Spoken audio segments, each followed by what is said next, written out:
মানে এখনো 11% মানে 11% নয়, 11 গুণ অংশ জলের তলায় রয়েছে। হিমবাহের জলের তলায় থাকে বেশ কিছু অংশ, মানে ম্যাক্সিমামটাই জলের তলায় থাকে।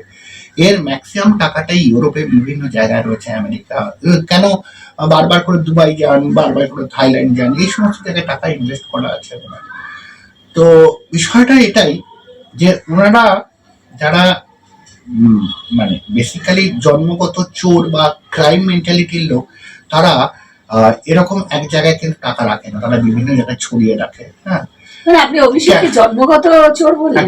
জন্মগত চোর না, তাহলে তো তার বংশ চোর বলতে হয়, কারণ জন্মগত মানে তার সাথে তার ফ্যামিলি রিলেটেড, বাবা মার প্রশ্ন।